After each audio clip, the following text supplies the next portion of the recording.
Isso chama-se Cidadania e Desenvolvimento, é uma disciplina obrigatória nos segundo e terceiro ciclos do ensino básico, transversal no secundário e está agora no centro de um debate com dois manifestos em campos contrários, tendo como pano de fundo um caso particular. Por opção dos pais, dois irmãos de uma escola de Famalicão faltaram a todas as aulas desta disciplina, alegando objeção de consciência, considerando que esta é uma área cujos temas devem ser tratados em casa e não na escola. A disciplina Cidadania e Desenvolvimento tem três áreas temáticas. Um primeiro grupo, um grupo de temas como os direitos humanos, igualdade de género, interculturalidade, desenvolvimento sustentável, educação ambiental e saúde.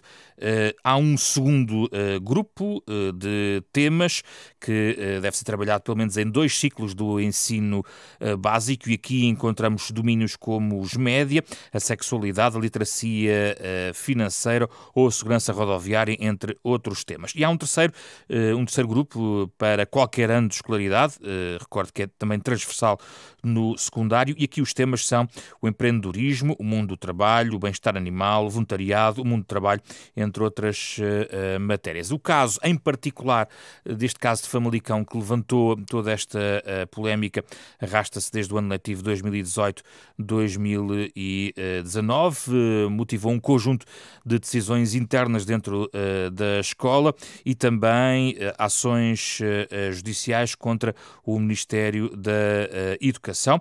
E é importante perceber em que ponto está efetivamente este processo. Antes de o clarificar, lembrar que surgiram 2 manifestos a propósito sobretudo da natureza facultativa obrigatória e do teor das matérias desta disciplina de Cidadania e Desenvolvimento. Um manifesto inicial juntou nomes como o Cardeal Patriarca de Lisboa, Dom Manuel Clemente, Dom António Moiteiro, Bispo de Aveiro, também o ex-presidente Cavaco Silva, ex-ministro Pedro Passos Coelho, também antigos presidentes do CDS, ex-ministros da Educação, nomeadamente David Justino e Carmo Seabra, e até um deputado socialista, Sérgio Sousa Pinto, defendendo em particular que a lei de bases do sistema educativo português deve respeitar a objeção de consciência das mães e pais quanto à frequência da disciplina de educação para a cidadania e o desenvolvimento, entre outros temas que iremos aqui abordar, porque temos connosco neste espaço de debate Manuel Braga da Cruz, professor universitário, antigo reitor da Universidade Católica e um dos subscritores deste manifesto. Bem-vindo, obrigado pela sua presença. Há um outro manifesto intitulado Cidadania e Desenvolvimento. A cidadania não é uma opção, é no fundo um manifesto em sentido contrário, considerando que esta disciplina deve ser obrigatória, não deve ser opcional, deve continuar a fazer parte do currículo. E há um conjunto de subscritores, onde estão também o constitucionalista Pedro Bacelar Vasconcelos, Ana Gomes, Teresa Pizarro Beleza, Boaventura Sousa Santos, Carvalho da Silva, entre muitos outros subscritores. Connosco também nesta conversa sobre este tema, João Costa, o secretário de Estado da Educação, que tem também ação direta neste processo. Boa tarde a ambos, obrigado pela vossa disponibilidade. Vamos tentar clarificar os pontos aqui em debate, mas é inevitável começar, Sr. Secretário de Estado, pelo caso particular. Até lendo a sua clarificação, que tem sido publicada, ainda recentemente publicou uma clarificação dizendo que o Ministério da Educação nunca propôs a reprovação dos alunos. Eu quero me centrar agora só neste caso de Famalicão. Gostava de perceber, neste início de ano letivo, o que é que vai acontecer a estes alunos? Vão passar de ano? Vão continuar a sua escolaridade normal? Não foram travados devido a todo este processo? Muito bem, muito obrigado pelo convite para estar aqui. Queria cumprimentar também o professor Braga da Cruz, dizendo que é um gosto estarmos aqui a discutir, porque é do debate saudável que podemos tirar boas ideias sempre. Respondendo muito concretamente à questão. Bom, primeiro, há um aspecto a ter em conta, que é este caso, neste momento, está em apreciação no Tribunal Administrativo de Braga, portanto, e no respeito pela separação de poderes que tenho e que todos temos. Mas as crianças, estes jovens, não vão ficar à espera de uma decisão judicial para continuar o seu percurso letivo? Se me permitir, eu continuo. Portanto, há uma decisão a ser tomada em tribunal, não me compete a mim tecer enormes considerações sobre aquilo que poderá vir a ser a decisão do tribunal, que certamente tomaremos em conta. Contudo, importa repor alguma verdade relativamente a esse caso. E há aqui 2 aspectos, há vários, mas há 2 aspectos que são fundamentais, alguns já referiu, mas tudo isto começa já há algum tempo, mas em termos públicos começa com afirmações claríssimas sobre o conteúdo do despacho que foi produzido. E começa com títulos que dizem: o Ministério da Educação decidiu chumbar 2 alunos de quadro de honra por faltarem às aulas de cidadania. Já clarificou que o Ministério da Educação não propôs a reprovação dos alunos. Nunca, Isso em tempo algum. E também, relativamente à previdência cautelar, algo que também não tem sido referido por muitos, o Ministério da Educação apresentou resposta à providência, mas não apresentou resolução fundamentada. O que é que isto significa? Significa que, havendo neste momento uma suspensão da eficácia do que conduz à não progressão dos alunos, nós não queremos nem nunca quisemos, e isso está bem claro nesta decisão de não apresentar resolução fundamentada, que os alunos não progridam. Aliás, como está expresso no meu despacho, diz-se claramente: atento o percurso escolar dos alunos e, eu quase que já o sei de cor, e o facto de estarem a sofrer as consequências de uma decisão que lhes é imposta, devem ser encontradas as medidas para que os alunos progridam. Vão progredir. Eu espero que sim, e espero que sim, e este ano, obviamente, já se matriculam no ano seguinte, porque a eficácia da decisão está suspensa. E o que é que acontece se o Tribunal der razão aos pais, por exemplo? Vai entender que não me compete, de novo, antecipar decisões de tribunal, não é? Mas, na medida em que do nosso lado nunca houve proposta dos alunos reprovarem, ao contrário do que é amplamente noticiado, e sempre que se esclarece que assim aparece alguém, em particular um dos subscritores deste manifesto, o Dr. Mário Pinto, a dizer que o Ministério mente, que eu minto, etc., ou outros artigos de opinião que dizem não chumbou, mas mandou chumbar. Há aqui uma lógica de repetir muitas vezes uma mentira para ver se ela passa a ser verdade. Mas por isso é preciso ir ao texto. Só 2 notas sobre este caso particular. Digamos, não há proposta de reprovação dos alunos. Quando fala atento o percurso escolar dos alunos, é apenas o percurso escolar dos alunos que trava essa decisão? Não, vamos lá ver. Nós todos queremos que todos os alunos tenham sucesso na escola, não é? Agora, é evidente, estamos a falar aqui de 2 alunos que têm excelentes notas e excelentes resultados no seu percurso. E, objetivamente, vão transitar de ano sem terem Exatamente. comparecido a esta disciplina. Agora, quando se diz, e agora estou no plano puramente legal, sabendo que depois há aqui vários outros contornos que poderemos discutir. Quando se diz, e esta é a pergunta que é colocada pela Escola ao Ministério da Educação, a decisão daquele Conselho de Turma foi legal, à luz da legislação em vigor? Não foi. E é aí que se diz, esta disciplina não tem um estatuto diferente de outras. Portanto, houve um incumprimento do dever de assiduidade, que tem as consequências previstas no Estatuto do aluno. Nomeadamente o plano de recuperação. Os contactos com os encarregados de educação. Que é recusado também. Que é também recusado. Não é? Portanto, vamos ver o que sai em termos de decisão, se os alunos, eu espero, e é nosso desejo desde o início, que os alunos progridam, e espero também... Já vão progredir, não é? Já vão progredir e vão progredir também de acordo com o que é a vontade do Ministério da Educação. É muito importante que isto fique claro, porque aquilo que o Ministério da Educação faz desde o início é dizer aquela decisão não é legal, mas está aqui uma panóplia. Mas abre aqui um precedente. É possível progredir de ano sem frequentar esta disciplina? Esta ou outra qualquer, não é? Não deve ser de acordo com o Estatuto do Aluno. Mas nós aqui estamos num caso muito concreto em que os alunos sofrem a consequência de uma luta que é por um lado deles, porque eles são da sua família, mas as consequências recaem sobre eles, não é? E é por isso que é preciso clarificar.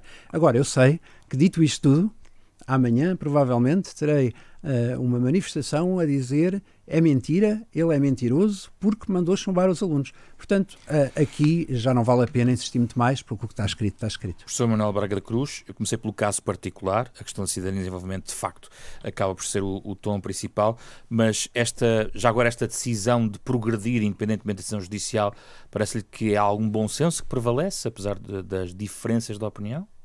Olha, muito obrigado pelo convite. Eu queria também saudar o Sr. Secretário de Estado, é um prazer estar aqui com ele. E queria começar precisamente por me congratular com a abertura desta possibilidade da progressão transitando de ano sem aproveitamento nesta cadeira. Penso que poderá ser uma boa abertura. Mas deixe-me vir atrás e dizer o seguinte: eu tive a ocasião de apresentar ao Sr. Secretário de Estado o nosso abaixo-assinado. E porquê? Porque me pareceu que das últimas intervenções do Sr. Secretário de Estado ficou uma impressão que ele ou não teria lido, já me disse que não, que leu, mas é capaz de não ter compreendido bem. O que é que acha que o Secretário de Estado não compreendeu? Eu vou explicar. O nosso abaixo-assinado é um abaixo-assinado que visa afirmar dois princípios fundamentais, que, aliás, são dois direitos humanos fundamentais. O primeiro, o primado dos pais na educação dos filhos, a que o Estado se tem que submeter, e, em segundo lugar, o direito à objeção de consciência que a Lei de Bases do Sistema de Ensino prevê explicitamente para a educação cívica e moral, para mais nenhuma outra disciplina. Ora bem, o nosso abaixo-assinado não é um documento que vise, nem é contra a cidadania, obviamente, nem é contra a educação para a cidadania e não é, e aqui queria sublinhar este aspecto que é muito importante e não foi bem entendido, não é um manifesto para tornar a disciplina facultativa. Pode haver subscritores que o defendam e pode haver subscritores, como sei que há, que defendem a existência de uma cadeira obrigatória. Deixe-me só clarificar. Será apenas uma parte da disciplina... Não, deixe-me explicar isto que é muito importante. Sim. Só se reivindica a possibilidade de uma objeção de consciência para algo que é obrigatório, porque se for facultativo não faz nenhum sentido exigir a objeção de consciência. Portanto, que fique claro que nós não queremos nem tornar a disciplina estritamente facultativa. Não, nós não nos ocupamos disso. Nós dizemos o seguinte: perante esta situação em que há uma cadeira obrigatória e em que há um pai que formula uma objeção de consciência porque entende que no plano de estudos há objetivos e há dimensões que interferem na particularidade da vida íntima sua, da família e dos filhos, ele apresenta uma objeção de consciência. Professor, é exatamente aí que eu queria chegar. É apenas a questão que está no segundo grupo desta disciplina que diz respeito à sexualidade? É apenas e só este ponto que... Olha, mas de uma forma um bocadinho mais vasta, ou seja, as outras disciplinas não merecem, as outras matérias desta disciplina não merecem uma tão grande contestação. É evidente que há aqui uma situação que não pode ser escamoteada.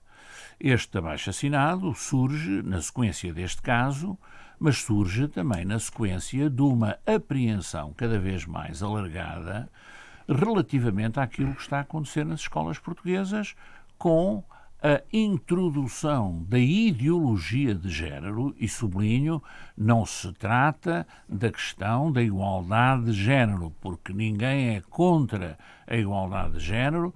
Agora, é-se contra a possibilidade do Estado programar a educação ou admitir que outros se introduzam a coberto de uma disciplina de formação para a cidadania a fazer inculcação ideológica da ideologia de género. Mas, permita-me, o vosso entendimento é de uma violação clara até da Constituição, no artigo 43º, nesta matéria, o que quer dizer que, no vosso entendimento, esta disciplina parcialmente é inconstitucional.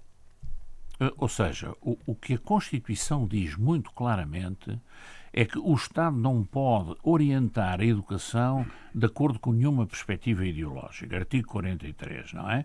E isto em defesa do pluralismo democrático, em defesa do não monismo educacional. E porquê é que não há um movimento para suscitar, via partidos, por exemplo, a fiscalização desta constitucionalidade? Esta disciplina tem um guião de orientação.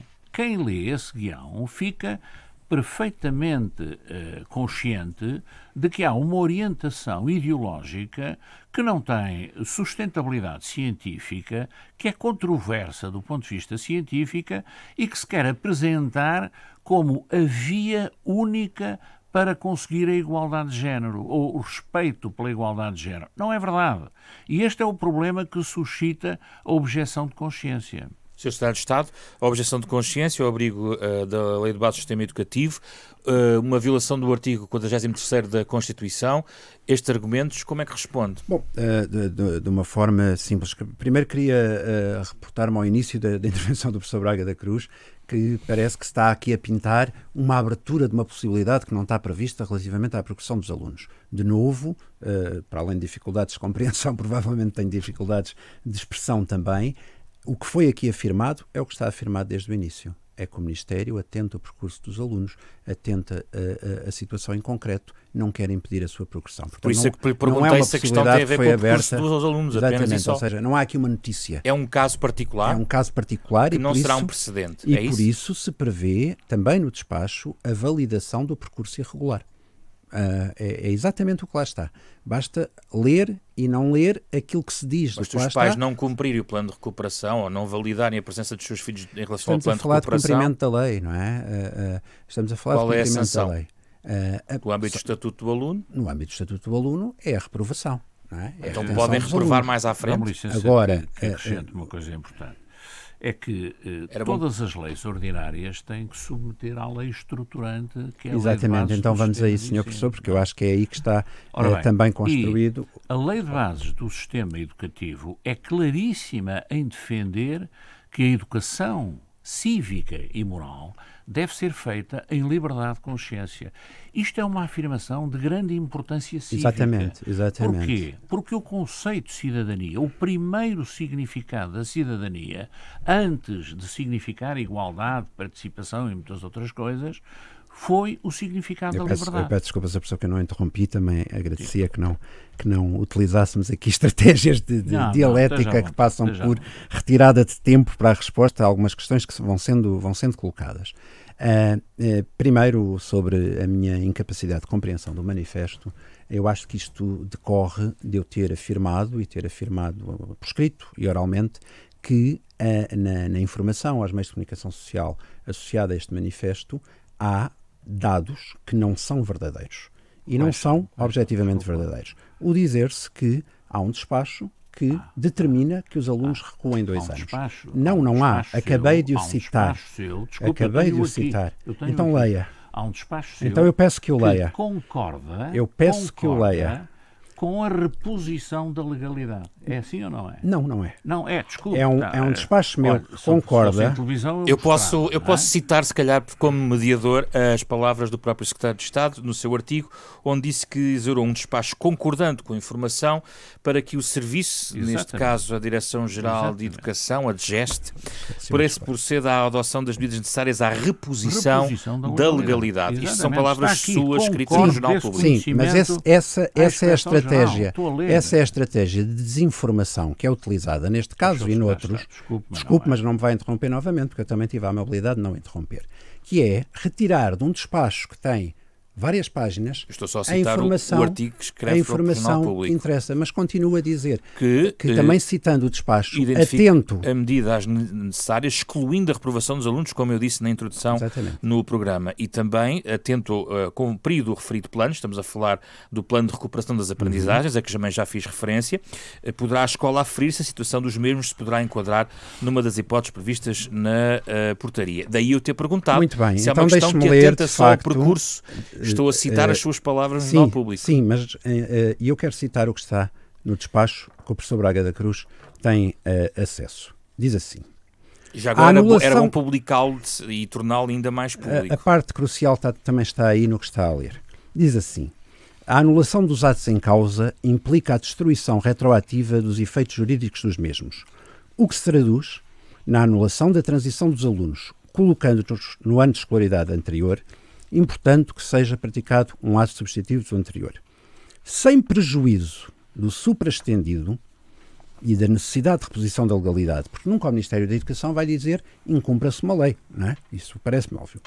Importa referir que será sobre os alunos menores de idade e, portanto, com pouca capacidade reativa à conduta que lhes foi e é imposta pelos pais, que irão recair e sofrer as consequências da prática de um ato administrativo que reponha da legalidade.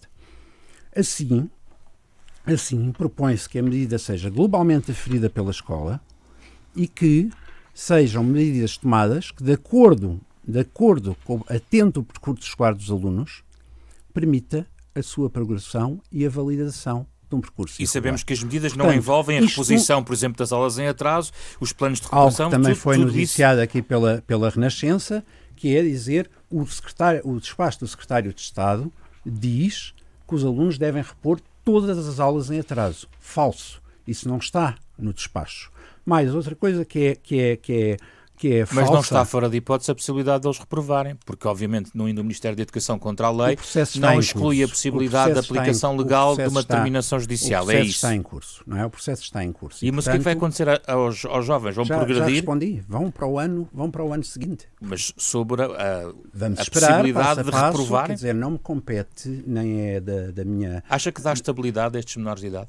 Não dá. Mas por isso mesmo a escola cumpriu tudo o que teria de cumprir e o Ministério da Educação disponibilizou todas... E o que diz sobre a objeção talvez de consciência da lei de base do sistema educativo? Portanto, eu penso e espero, embora não confie, que esta falsidade repetida que é dita a propósito do despacho, e que é complementada por outras coisas que são postas a circular por movimentos próximos dos que se associam a este tipo de coisa, onde se dizia, por exemplo, citando entre aspas, que o meu despacho dizia que se a lei permitir que um pai faça isso, então retire-se o poder de educação às famílias. Isto era apresentado como uma citação do meu despacho. Mas isso não tem nada a ver com este pois, tem e não tem, porque estas coisas também se alimentam destas campanhas que são o argumento da objeção de consciência. Vamos então a isso. Bom, o despacho diz muito bem que devem ser respeitados os princípios de primazia dos pais, de direito à objeção de consciência. Eu não vou entrar em pormenores jurídicos, mas é importante tê-los em conta. Primeiro, a objeção de consciência é regulamentada. Ela existe para os militares, já existiu, para os médicos, para os enfermeiros, para uma série de coisas, não é? Liberdade de consciência não implica, pois, logo, não tem uma implicação sobre a objeção de consciência, mas isso eu deixo para os constitucionalistas. Eu sou linguista, o professor Braga da Cruz também tem a formação que tem, portanto, e acho que é um debate interessante por si só, não é? Agora... Mas não se aplica? O nosso entendimento é que não se aplica, não é? E não se aplica e vamos às razões. Em primeiro lugar, esta discussão, de algum lado, está a ser apenas uma discussão de âmbito muito geral. Dizem-se coisas como o Sr. Professor disse, de que ao abrigo da igualdade de género se está a criar uma ideologia de género. Bom, eu tento dar interpretação, algum significado a estas palavras. A ideologia de género é um termo que está muito cunhado em todos os textos que se escrevem contra as medidas da ação política, societal e educativa associadas à promoção do respeito pela igualdade de género. Oh, Sr. Secretário de Estado, por amor de Deus. Não é por amor de Deus. É mesmo assim. Não reduza isso a uma coisa dessas. Deixe-me concluir. Para depois passar ao professor Manuel Braga Cruz. Nós não podemos, tal como não devemos ter um currículo à la carte, ou seja, eu não gosto dos maias, porque tem lá uma situação de incesto.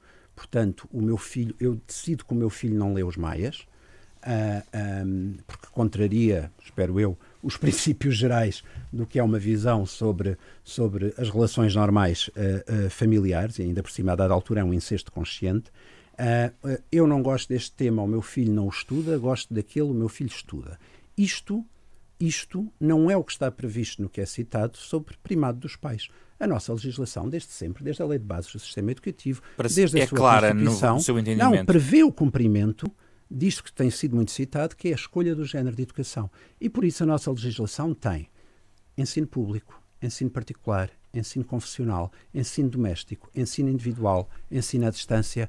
E mesmo não sendo jurista, só para, antes de passar ao professor Manuel Braga Cruz, também não acolhe o argumento da violação do artigo 43º da Constituição? Não, porque aí, como eu dizia, temos que descer de uma discussão de âmbito generalista e que não desce ao conteúdo e, de facto, olhar para o que está no referencial de educação para a saúde.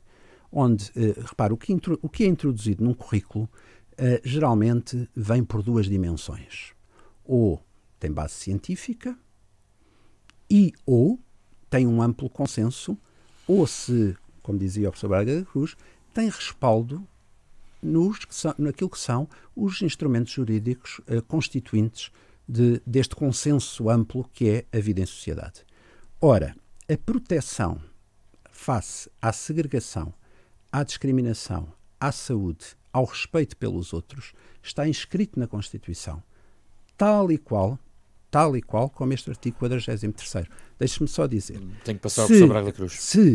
Se nós formos aos documentos, ao referencial de educação para a saúde, é isto exatamente que encontra.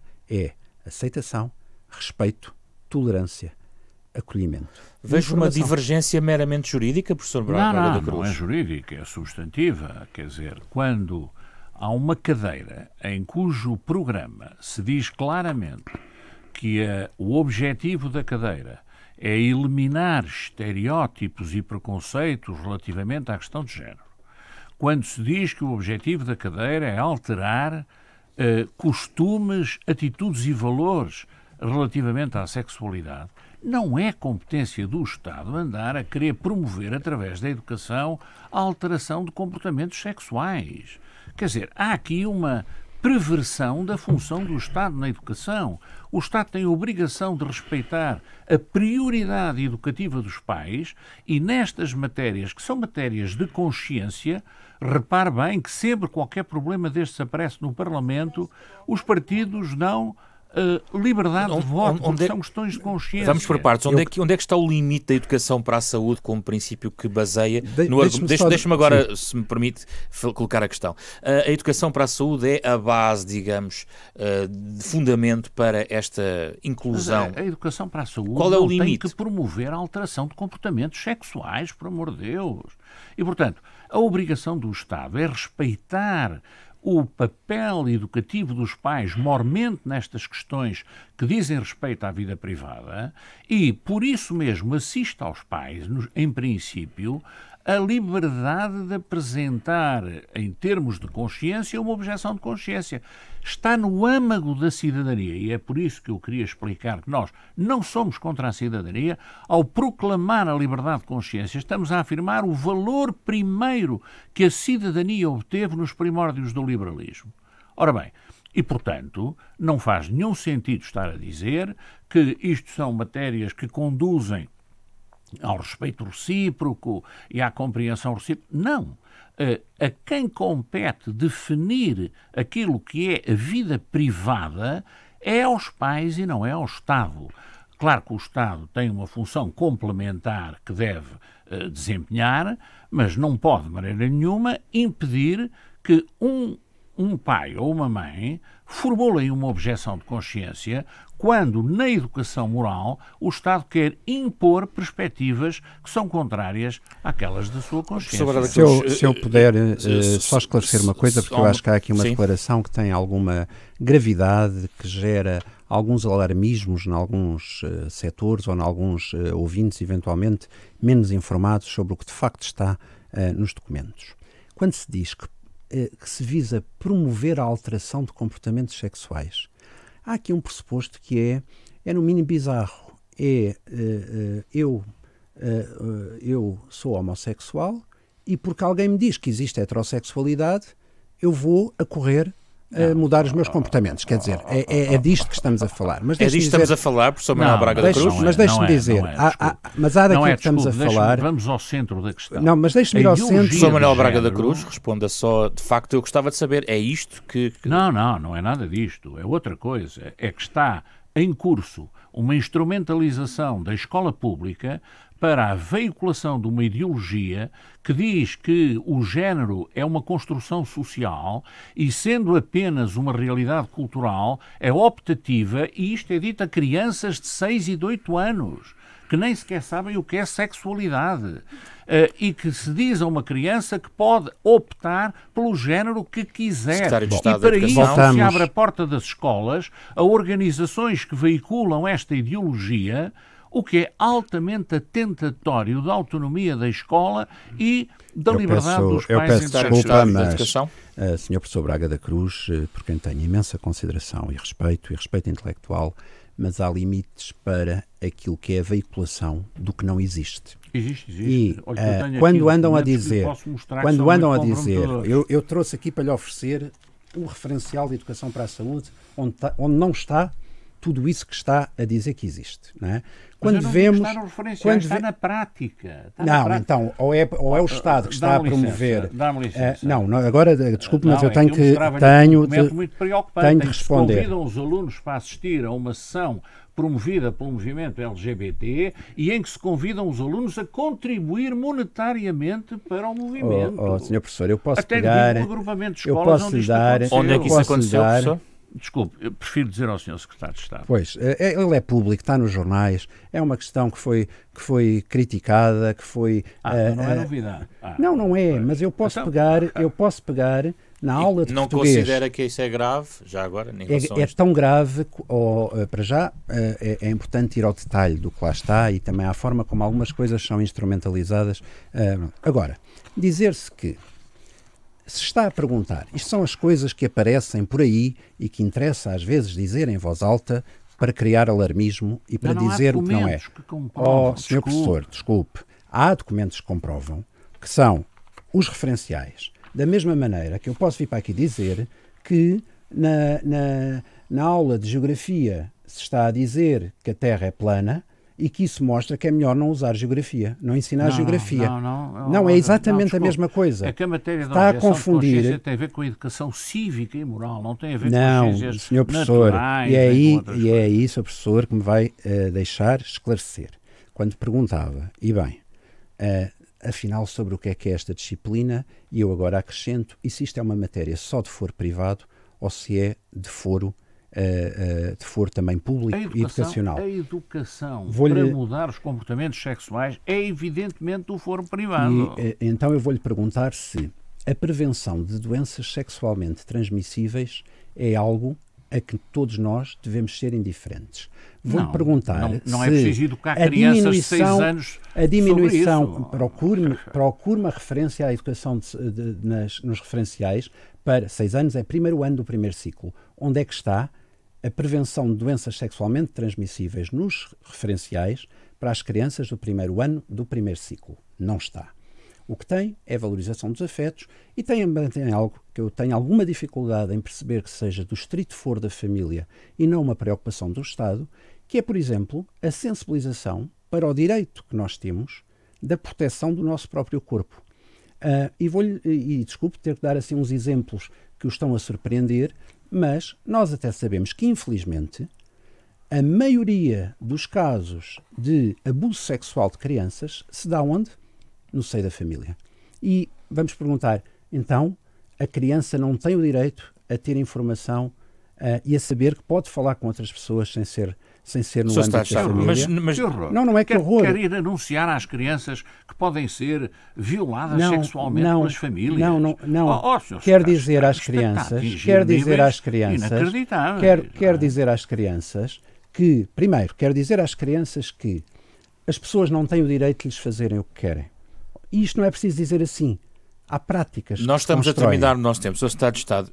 Mas de outra forma, não é também um pouco, não diria exagerado, a expressão da sua parte no sentido de que aqueles que se opõem, no fundo, a esta ideia tentam importar para Portugal a infeliz ideia de uma escola sem ideologia, como se isso não fosse apenas a receita para introduzir uma ideologia alienante muito particular e que tantas vezes e esta expressão é sua, de julho de 2019, legitimadora do discurso de ódio? Não considero que discurso seja... de ódio no contexto atual não lhe parece excessivo? Não, porque o que está aqui por trás é dizer assim, o que nós temos, repare, um currículo é, em qualquer país do mundo, uma resposta a necessidades. Ou seja, nós ensinamos a ler porque a pessoa espontaneamente não aprende a ler. Mas estou só a dar aqui um exemplo. O discurso de quem se opõe é o discurso do ódio? A resposta a estas matérias da cidadania e desenvolvimento são matérias que procuram também responder a problemas existentes. Ora, é aqui que nós entramos. Existe ou não existe um discurso de ódio, por exemplo, em relação aos homossexuais? Existe. Não existe, de maneira nenhuma. Existe. Onde é que ele está, por amor de Deus? Onde é que ele está? Fale, conheça pessoas. Nós às vezes temos que sair das nossas bolhas. Vou-lhe dar um exemplo. Extravasa de facto a cidadania e desenvolvimento. Não. É mesmo sobre isso, porque onde é que tira ao um contrário, de ódio ao nas contrário, nossas posições no da silêncio, afirmação, em primeiro lugar, do direito dos pais e do direito à objeção de consciência. No silêncio que impõe sobre um conjunto de temas. Impor o silêncio é legitimar e branquear aqueles que preferem que as coisas sejam vistas como algo que é opinião. Terminar, os direitos humanos não são opinião. Para terminar, sendo na vossa alegação que esta disciplina inclui uma violação da Constituição, como aqui já falámos, é possível o legislador tomar um passo nesse sentido, através de um pedido de fiscalização sucessiva por parte dos partidos representados na Assembleia da República. Fica surpreendido se alguns partidos não o fizerem, não desencadearem também uma ação a partir do Parlamento para tentar corrigir aquilo que, na vossa perspectiva, é algo que extravasa aquilo que a própria Constituição estabelece? Olha, nós pensamos entregar este abaixo-assinado aos partidos do arco democrático, a que pertencem ou se referenciam pessoas que assinaram este abaixo-assinado, que vão desde a esquerda à direita. Aliás, já há um projeto de resolução nesse sentido do Chega, não é? Portanto, eu penso que bastará associação a essa iniciativa. Não, por amor de Deus, não há aqui... Não queira colar isto a um partido político. Não tem. Isto é uma coisa que não tem conotação partidária. Não, claro, estou só a informar que já existe um projeto de resolução secundado por este abaixo-assinado. Eu não sei o que é que os partidos vão fazer, obviamente. Agora, o que sei é que admito que esta questão, devidamente discutida, possa um dia subir ao Tribunal Constitucional. Por via deste movimento que está a dinamizar este manifesto? Através deste movimento. Ou pela via judicial, porque obviamente admito que possa chegar. Agora, o que é saudável, desculpe dizer, é saudável que chegue. Porque, repare, o que está aqui não é diferente da discussão que tivemos há um ano sobre os direitos dos transexuais, não é diferente sobre uma campanha que começa muito ativa e que o próprio professor Braga da Cruz secundou há uns anos, de reverter um conjunto de legislação que alguma será mais consensual, outra menos consensual, mas que em determinado momento vários aspectos têm a ver com questões de sexualidade, questões de proteção dos direitos humanos de alguns, e, portanto, é um debate que está em curso. Neste aspecto também houve não foi uma reversão, mas foi uma implementação obrigatória de uma disciplina que não o era. Houve o retomar de uma opção que foi tomada pelo ministro Nuno Crato, no governo PSD-CDS, de transformar em facultativa uma disciplina que até então tinha sido sempre obrigatória. Repare, o próprio professor David Justino, meu colega e amigo, em 2004, tem declarações na Assembleia da República em que afirma a necessidade de ter uma componente de cidadania onde entre a educação sexual como obrigatória e autónoma, porque as tentativas de transversalidade tinham falhado. Muito bem. Claro que de 2004 para 2020 muitos mudámos de opinião. Muito obrigado pela vossa presença. Manuel Braga da Cruz, João Costa, o secretário de Estado de Educação, professor Manuel Braga da Cruz, antigo reitor da Universidade Católica, debatendo um dos temas do momento na educação em Portugal.